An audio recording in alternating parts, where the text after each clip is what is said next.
No puedes levantarte a las 5 de la mañana. No puedes sacar un puto teléfono y grabarte. Y querés tener un Lambo. Dormir 8 horas. Coño, 8 horas, eso es de fucking pobres. Yo no quiero dormir. Mi vida es tan emocionante que no quiero dejar de vivirla.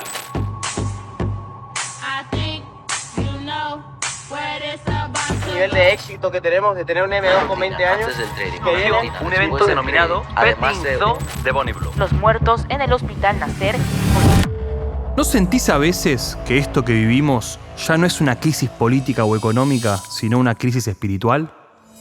En el mundo de las redes sociales existe un bloguero famoso, conocido como Bronze Age Pervert, que en su libro y en sus escritos expone muy claramente algo del clima de época en el que vivimos. Su doctrina combina elementos del fisicoculturismo, del racismo y de la misoginia con una visión muy extrema y muy brutal del pensamiento del filósofo alemán Friedrich Nietzsche.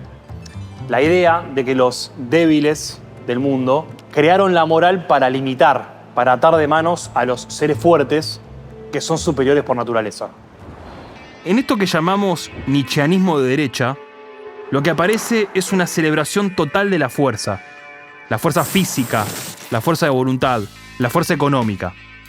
La creencia de que el mundo pertenece a quienes se imponen y que todo lo que impida esa afirmación brutal del yo, la moral, la ley, la compasión, la comunidad, no es más que un invento de los débiles para frenar a los fuertes. Es una ética de la autosuficiencia llevada al extremo, donde no hay lugar para el cuidado mutuo, para la responsabilidad compartida, ni para la fragilidad humana. Ser débil, estar triste, pedir ayuda, depender de otros, es visto como un fracaso moral. Este tipo de pensamiento no es simplemente un desborde de masculinidad mal canalizada. Es una visión de mundo en la que el individuo no le debe nada a nadie, porque se supone que se construye solo, que se explica solo, que se basta solo. No hay comunidad que lo preceda, no hay tradición que lo forme y no hay ley que lo contenga.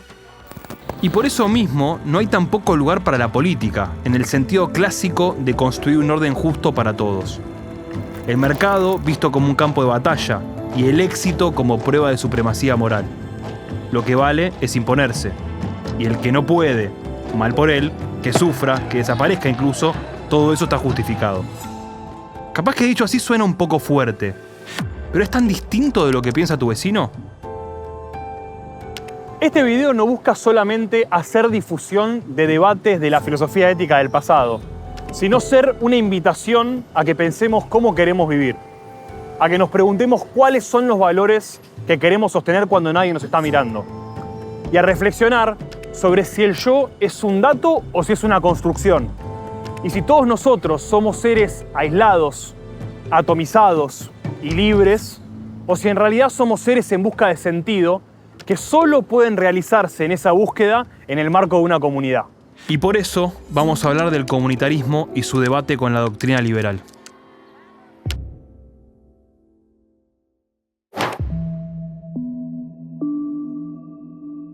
Vivimos en un momento en el que la idea de virtud pública y de responsabilidad mutua está rota, y esa ruptura se manifiesta en un estallido de su contrario, la celebración del orgullo egoísta, solipsista y brutal. O dicho en criollo, se puso de moda ser un hijo de puta. Esto que llamábamos nietzscheanismo de derecha funciona como un paraguas donde se refugian distintas expresiones del resentimiento y de la frustración que fue engendrando el mundo en las últimas décadas a medida que se descomponía el orden de la segunda mitad del siglo XX. Se expresa como alternativo, pero nuestra hipótesis es que es un devenir lógico del liberalismo. ¿Por qué? Porque no nace de la nada. Este individualismo amoral se fue gestando a lo largo de siglos. El protestantismo, especialmente en su vertiente calvinista, quebró la noción de virtud como algo tejido en la comunidad de fe y reemplazó el bien común por un criterio individual de rectitud. La salvación dejó de ser un camino compartido guiado por la Iglesia y pasó a convertirse en una relación directa entre los individuos y Dios. Por eso, la búsqueda de la gracia divina pasó a encontrarse más en el esfuerzo, en el trabajo y en la prosperidad personal. Secularizada, esta ética abrió la puerta a un nuevo ideal, el individuo autosuficiente, cuya valía se mide por su capacidad de sostenerse y prosperar sin depender de los otros. La Ilustración heredó este individuo moralmente aislado y le dio un nuevo fundamento, la razón autónoma. El hombre ya no necesitaba la guía de una tradición ni la autoridad de una fe para conocer el bien, sino que podía y debía determinarlo por sí mismo, como sujeto racional capaz de autolegislarse. Esta exaltación de la razón individual pretendía liberar al hombre de toda tutela, pero también lo desligó de todo lazo comunitario que le daba sentido. La moral dejó de apoyarse en fines comunes para empezar a apoyarse en principios abstractos, formulados desde un yo que se pretendía autosuficiente y universal. El liberalismo político llevó esta lógica hasta sus últimas consecuencias. El individuo se convirtió en un ciudadano abstracto, definido solo por un conjunto de derechos formales. Su identidad ya no provenía de su historia, de su comunidad o de sus vínculos, sino de una condición jurídica universal idéntica para todos. En nombre de la igualdad, este ciudadano abstracto fue despojado de raíces, tradiciones y responsabilidades compartidas. Así, la política pasó a ser un contrato entre voluntades separadas y no el espacio donde se construye una vida en común. Y cuando todo esto fracasa, cuando el individuo no encuentra sentido, ni trascendencia, ni verdad compartida, ¿qué le queda? Le queda la autoafirmación ciega, la burla de lo débil, la fuga hacia una masculinidad caricaturesca o hacia el nihilismo y las pastillas antidepresivas. El resultado es esto que vemos hoy. El liberalismo nace como una doctrina racional que busca organizar sociedades plurales sin recurrir a la imposición de una idea del bien común. En su versión clásica, la de John Locke, Adam Smith, Kant incluso, o Rawls, su promesa es garantizar la libertad individual mediante la neutralidad del Estado y la primacía de la justicia como un principio imparcial. Las democracias liberales serían entonces sistemas de igualdad ante la ley, libertad de elección y de expresión, que celebran elecciones competitivas y respetan los derechos humanos de todos. Hasta acá, todo bien. Pero esta neutralidad tiene un precio. Las sociedades modernas, liberales y capitalistas, al abandonar toda idea de trascendencia metafísica, abandonaron también toda discusión sobre los fines, sobre el sentido, sobre qué es una vida buena. Y esto es cierto para todas las distintas corrientes del liberalismo, por más diferentes que puedan ser entre sí. Tanto el liberalismo clásico como el neoliberalismo o el liberalismo progresista comparten este punto de partida.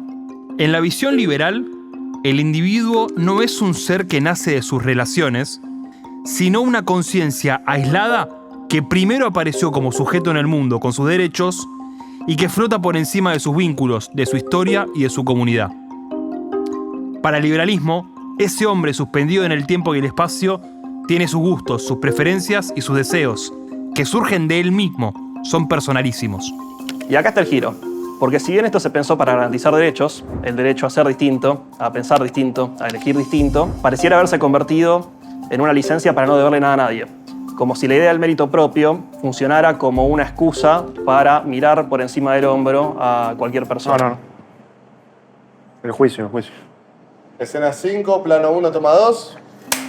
Eso es lo que los nuevos rebeldes buscan, emanciparse de la idea de comunidad. Es que aunque muchos de ellos lo hagan bajo una pantalla conservadora, en realidad no hay nada de conservador en lo que proponen. El ultraliberalismo de estos nietzscheanos de derecha no conserva nada. Al contrario, son sujetos que aceptan contentos que el capitalismo desenfrenado mercantilice todas las relaciones tradicionales. Odiar a los gays no te hace conservador si de fondo tu mirada sobre el mundo está atravesada por la idea de que nadie, ni el bien hacia los demás, ni el Estado, debería poder limitar tu deseo personal. Esta corriente se fortalece como la otra cara de la misma moneda, que tuvo mucha preeminencia en la última década y que podríamos denominar nietzscheanismo de izquierda, y que tiene mucho más que ver de lo que parece con su versión de derecha. Porque en nombre de una supuesta libertad vital absoluta, todo vínculo estable se convierte en sospecha. Según esta visión, la familia, la pareja e incluso las amistades quedan bajo un escrutinio constante, como si fueran esencialmente opresivas. Este liberalismo progresista, en su versión más radical, no propone reformar esos vínculos, sino erosionarlos, liberando al individuo de cualquier lealtad o deber que limite su autonomía. Pero al final, esa idea de que el yo se emancipa destruyendo todo el lazo no es muy distinta a la que parece regir nuestro presente.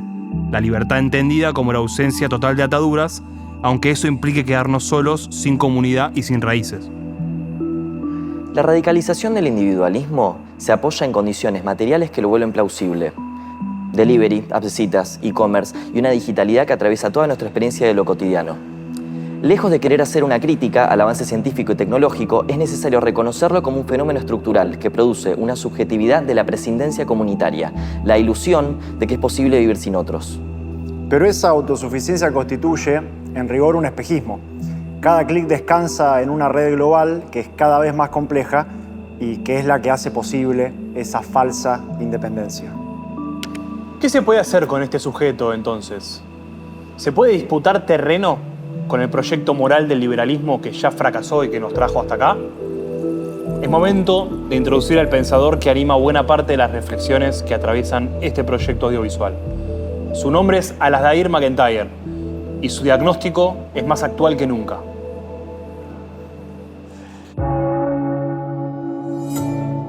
En 1981, un filósofo escocés converso al catolicismo y ávido lector de Aristóteles publica un libro que sacude el avispero del mundo filosófico anglosajón, Tras la virtud.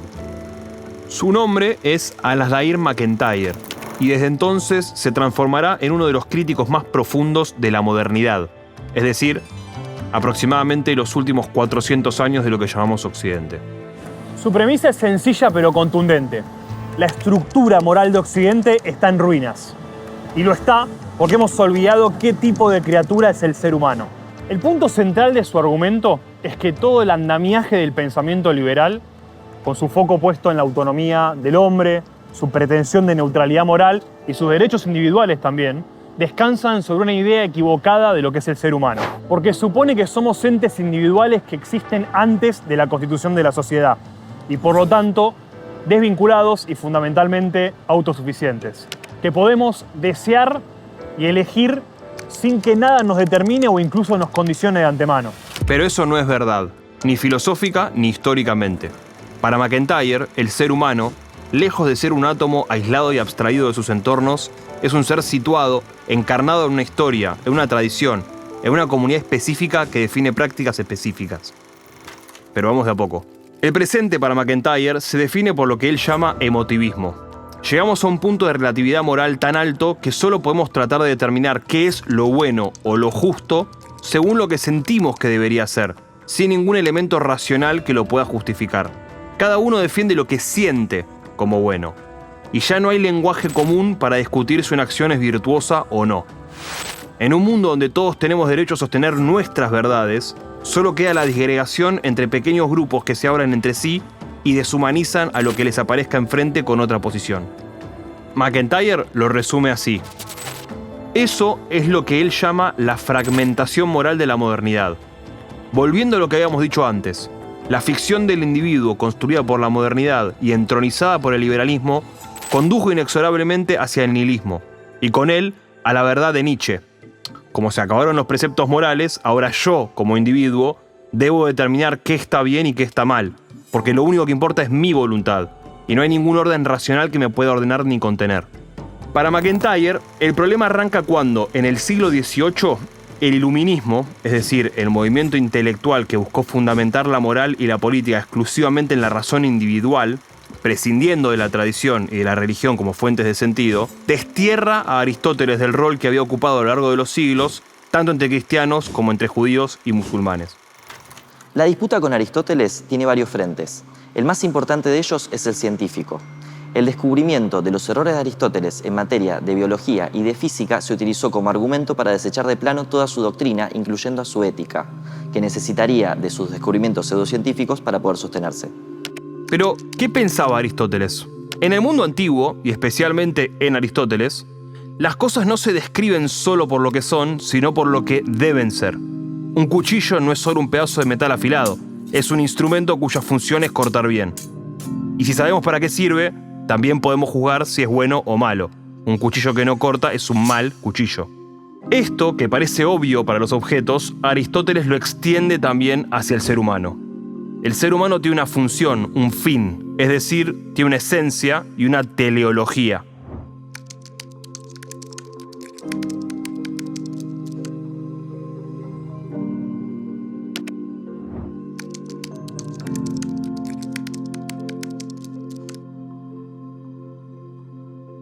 Y ahí empieza el contraste con nuestro presente.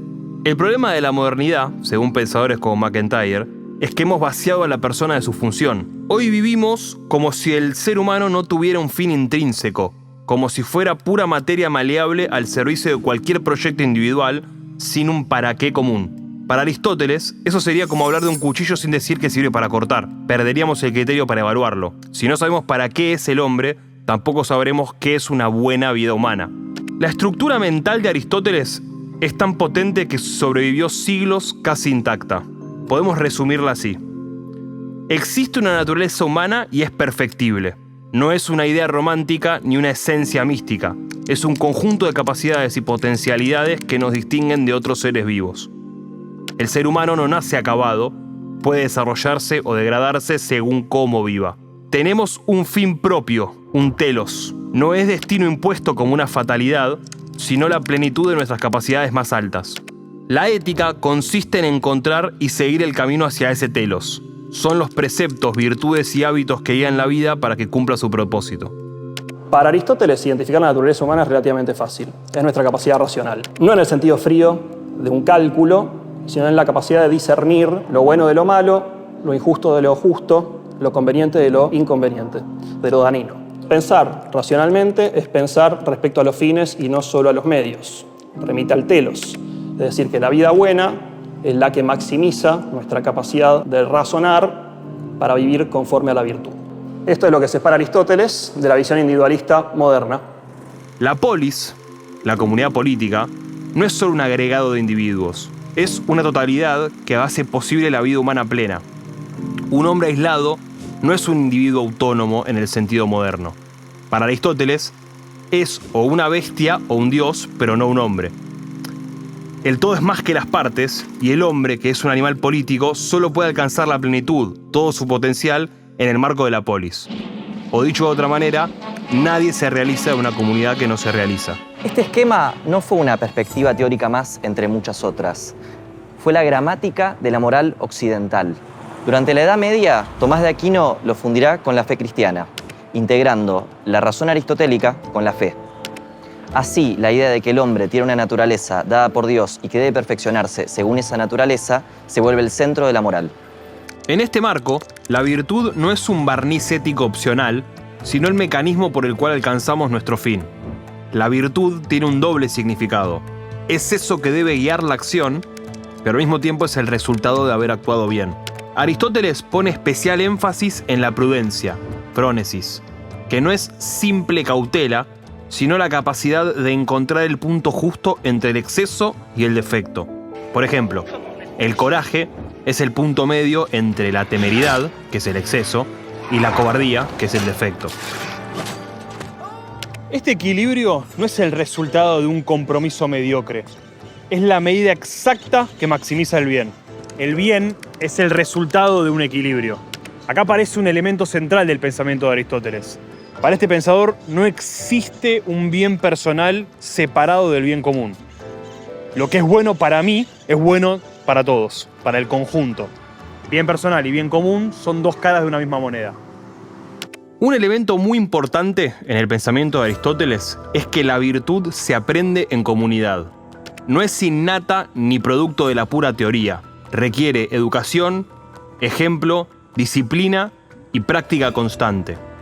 Una comunidad virtuosa forma personas virtuosas. Personas virtuosas sostienen y fortalecen la comunidad.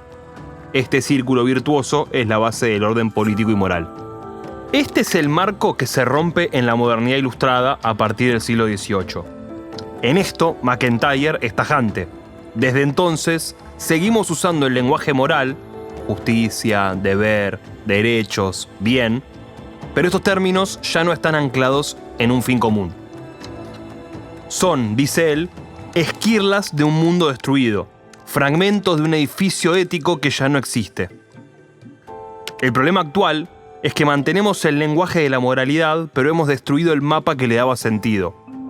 Por eso, en el marco del emotivismo que describe MacIntyre, se pueden superponer doctrinas éticas en un debate sin que sea posible discernir racionalmente cuál de ellas es la correcta. Por ejemplo, en el debate sobre la eutanasia. Para un liberal lockeano, lo decisivo es el derecho individual a disponer de la propia vida, entendida como un bien individual del cual no puede disponer a partir de su voluntad.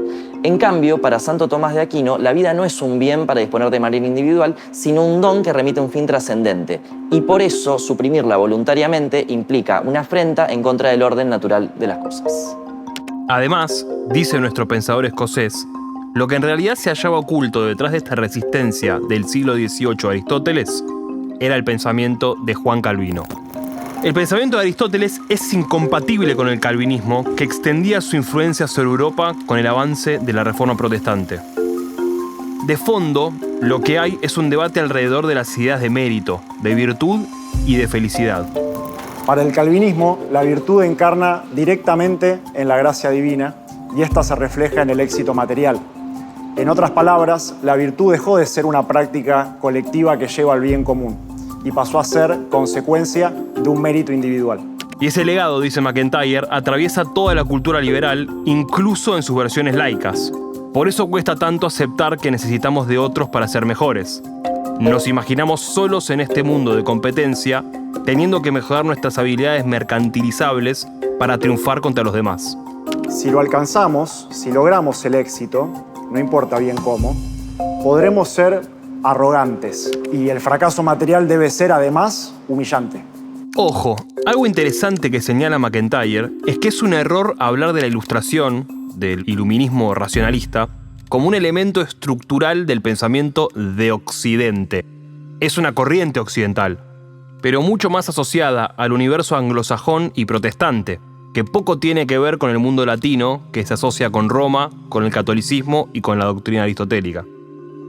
Para MacIntyre, lo que hay que hacer no es volver a Aristóteles en el sentido de recuperar al pie de la letra sus postulados de hace 2400 años, pero sí volver a su enfoque, volver a preguntarse por lo que constituye la esencia de lo humano y pensar la ética desde ahí. MacIntyre señala que lo que Aristóteles no podía ver era que su ética era situada, condicionada por su contexto histórico. Para Aristóteles, la virtud es la virtud de la antigua Grecia, y por eso él omite virtudes como la humildad o la paciencia que fueron centrales después para el mundo del medioevo cristiano.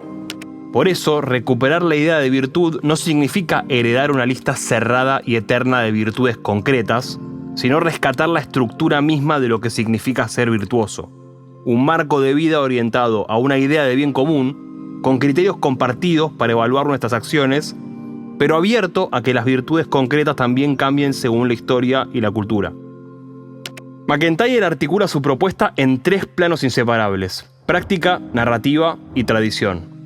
Una práctica es una actividad humana compleja y cooperativa orientada a alcanzar bienes internos. No se trata solo de hacer algo bien, sino de participar de una comunidad que define lo que significa la excelencia en ese campo en particular. ¿Qué hace un buen médico? Haberse formado, educado, haber aprendido, ser corregido, haber aprendido de sus errores, comprometerse con su trabajo, con la salud de sus pacientes, etc. Hay un ideal de excelencia que es claro, un deber ser. Y además hay un bien interno, la salud de los pacientes, que se logra solamente en cooperación con los demás, gracias a un saber que se aprende y se comparte en el marco de un diálogo en común. Lo mismo para un tenista, para un buen padre, para un buen marido o para un buen amigo. Pero aquí aparece un límite. Alguien puede ser un excelente médico y al mismo tiempo un pésimo padre o un vecino miserable. La pregunta es, ¿cómo unificamos la vida moral más allá de cada práctica aislada? Por eso, el segundo pilar es la narrativa.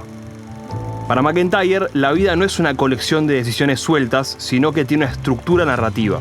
Todos somos protagonistas de una historia que no elegimos del todo porque tiene reglas heredadas, pero en la que sí somos coautores. Para MacIntyre, el hombre tiene una esencia. Es un contador de historias. Y toda historia digna de ese nombre implica aprendizaje, lucha y una orientación hacia el bien. La mitología, el símbolo y los relatos ejemplares cumplen aquí un papel central, con personajes que defienden a la comunidad, que protegen al débil, que aprenden de sus errores. Estos modelos narrativos educan, transmiten parámetros de conducta y enseñan qué significa progresar moralmente. Y, en todos los grandes relatos, los personajes son conscientes de formar parte de una tradición con reglas, deberes y un horizonte compartido. La tercera dimensión es la pertenencia a una tradición moral.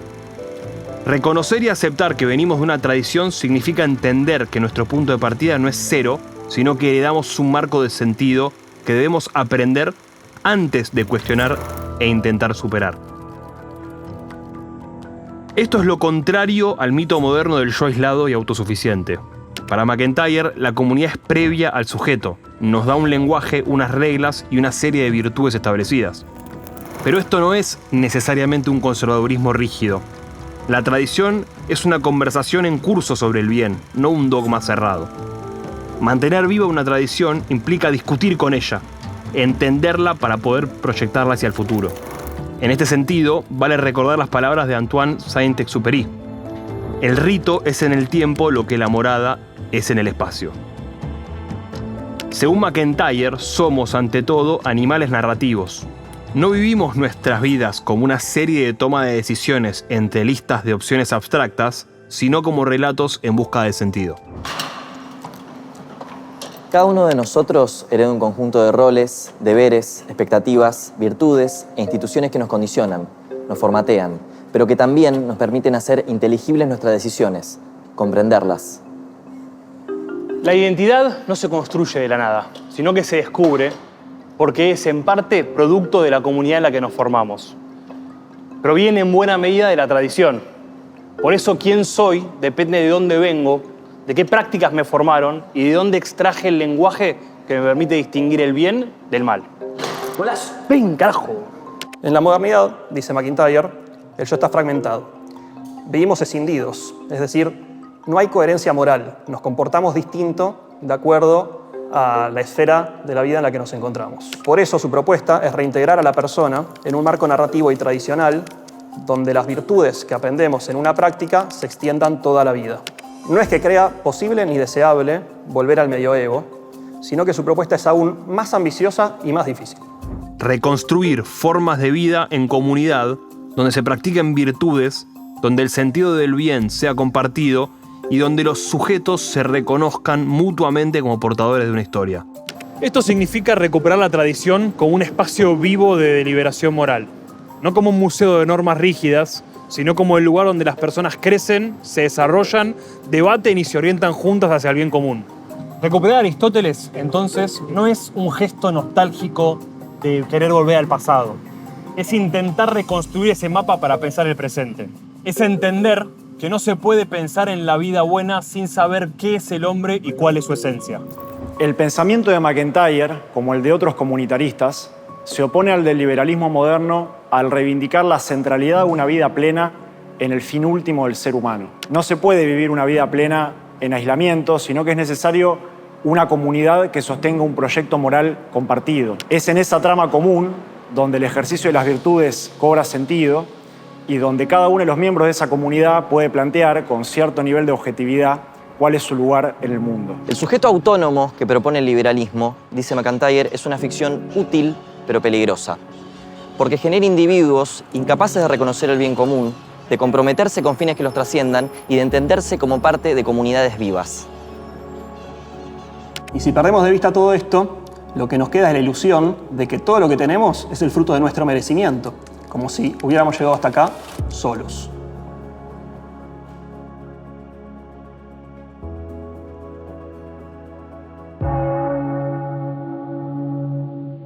Ahora bien, mientras MacIntyre nos invita a redescubrir la idea de virtud para construir un mundo más humano, otro pensador del que queremos hablar hoy, Michael Sandel, se atreve a empujar el argumento comunitarista hacia un terreno aún más delicado para nuestro debate presente, el del mérito. Profesor en Harvard desde hace más de 40 años, se hizo famoso por su curso sobre justicia y filosofía política, y también por su alta capacidad de traducir en lenguaje simple debates muy complejos. Sandel comparte con MacIntyre la crítica al liberalismo moderno, pero su estilo es distinto. No busca reconstruir una tradición filosófica completa, sino interrogar los valores que sostienen nuestras decisiones colectivas. En La tiranía del mérito, su obra más reciente, apunta directo a una de las narrativas centrales de nuestro tiempo: la idea de que el éxito o el fracaso de cada uno depende únicamente de su talento y esfuerzo y que por eso nos merecemos lo que tenemos. Para Sandel, esta forma de pensar no solo es falsa, está destruyendo el sentido de comunidad y alimentando la polarización política y social. En un mundo que se dice democrático, pero donde el éxito parece depender más de ciertos dones valorados por el mercado que de la justicia o del bien común, Sandel se pregunta: ¿realmente vivimos en una meritocracia? ¿Y si vivir bajo ese ideal no fuera tan bueno y útil como creemos? En La tiranía del mérito, Sandel nos plantea que hay que tener muy clara la diferencia entre talento, mérito, idoneidad y esfuerzo, porque a partir de esa distinción podemos discutir más claramente la idea de merecimiento que tenemos, que ordena nuestras jerarquías sociales y también morales. En una sociedad regida por la idea del mérito como ordenador social, los ganadores sienten que se han ganado el éxito gracias a su talento y esfuerzo. Pero ¿qué pasa con los padres, los profesores o entrenadores que los ayudaron a llegar ahí? De los amigos con los que crecieron, de los libros o los deportes que encontraron por casualidad. Y más aún, los talentos, los dones. ¿Uno se los gana? ¿O en todo caso se esfuerza para explotarlos al máximo? ¿Tenemos lugar para conceptualizar la buena suerte, no solo de haber recibido el talento, sino de vivir en una sociedad que lo premia? ¿Qué pasa con la gente que se esfuerza incluso mucho más, pero sin la suerte de que sus dones sean bien pagados en el mercado en el que viven? O que podrían haber sido grandes ingenieros, nadadores o astronautas, pero no tuvieron la fortuna de que la vida se los haga saber. Cuanto más nos concebimos como seres autosuficientes, self-made, sin pensar en la buena o mala suerte que tuvimos y en las otras personas que tuvieron un rol en nuestra constitución, más difícil nos resulta cultivar la gratitud y la humildad. Sin estos dos sentimientos, indiscutibles virtudes para la vida, es imposible preocuparse por el bien común. La meritocracia produce dos venenos sociales simultáneos. En los ganadores genera soberbia y en los perdedores humillación. Rompe el lazo social porque convierte a la vida en una competencia permanente y transforma a la sociedad en un campo de batalla entre ganadores seguros de sí mismos y perdedores llenos de rencor. Sandel denuncia que hemos pasado de una política de la injusticia a una política de la humillación. Mientras que en la primera se denunciaba al sistema y su opresión, hoy la crítica se dirige contra uno mismo.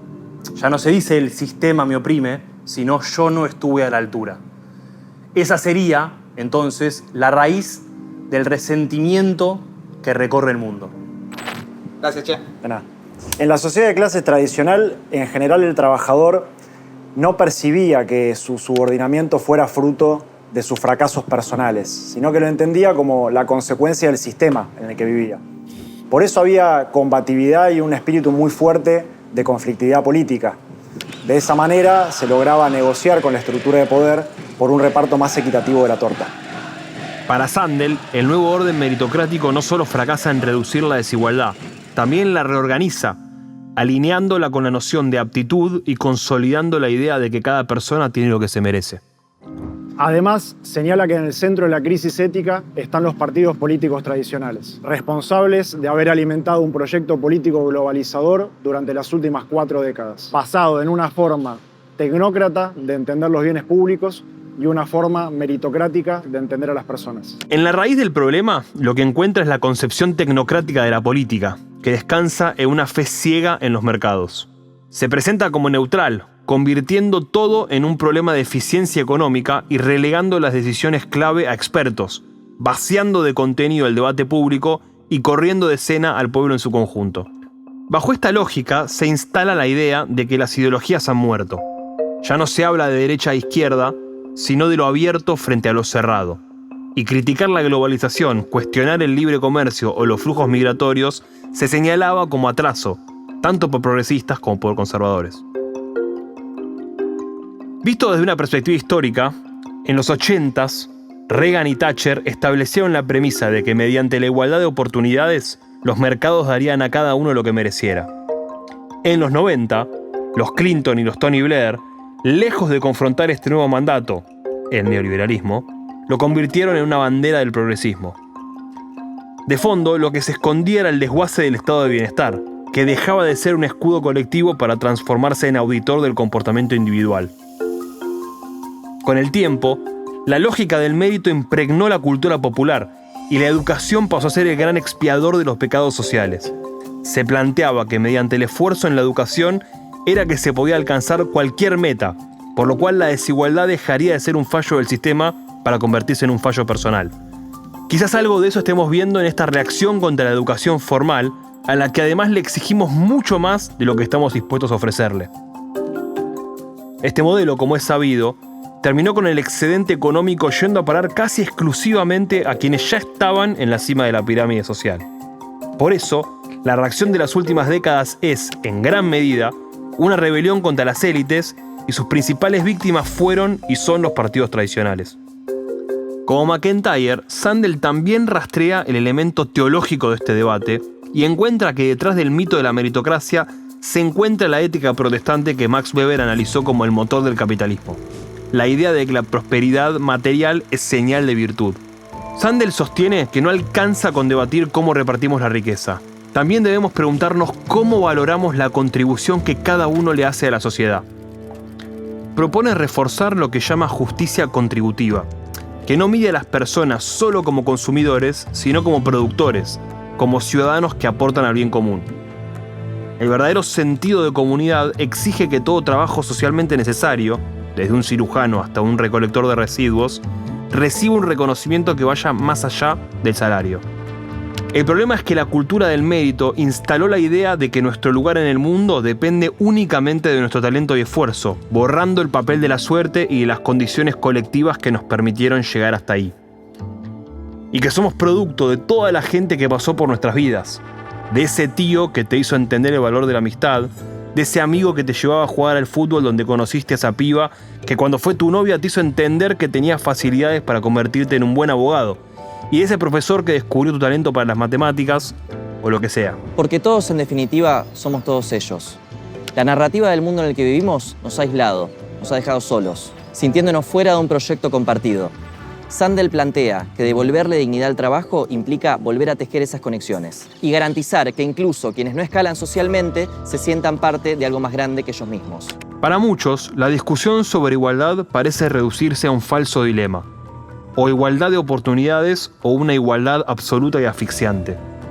Sandel responde que existe un camino intermedio, una amplia igualdad de condiciones, donde todos, incluso quienes no logran grandes ingresos o prestigio, puedan llevar vidas estables, dignas, con trabajos que tengan verdadero prestigio social. Hoy, esa igualdad de condiciones está en crisis. Décadas de globalización y primacía del mercado han abierto una brecha no solo de ingresos, sino de mundos. Ricos y pobres viven, trabajan y se divierten en circuitos completamente separados. La política democrática, advierte Sandel, necesita espacios comunes donde esas realidades se crucen y aprendan a convivir. A la pregunta, ¿por qué quienes han triunfado deberían algo a quienes no lo hicieron?, él responde, porque nadie es completamente autosuficiente. Todos somos, en parte, beneficiarios de un entorno que no creamos. Reconocerlo despierta humildad, y esa humildad es clave para una vida pública menos marcada por el rencor y más por la generosidad. Comprender que nuestro destino depende tanto de lo que hacemos como de factores fuera de nuestro control, desde el azar hasta la ayuda percibida, nos lleva a una conclusión. Si no todo lo que tenemos es solo obra nuestra, entonces es justo que el destino de la comunidad sea compartido. Y eso, dice Sandel, es el primer paso para volver a mirarnos como parte de un nosotros.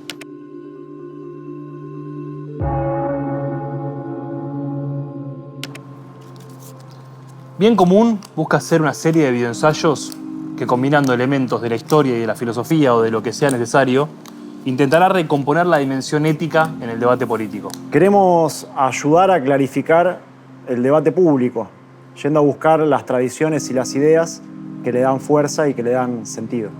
La idea es reflexionar alrededor de la tensión entre el individuo y la comunidad, y, por qué no, también de la vuelta a los grandes relatos. Si les gustó el video, suscríbanse, den like, compartan y... ¿me olvido de algo? Del truco.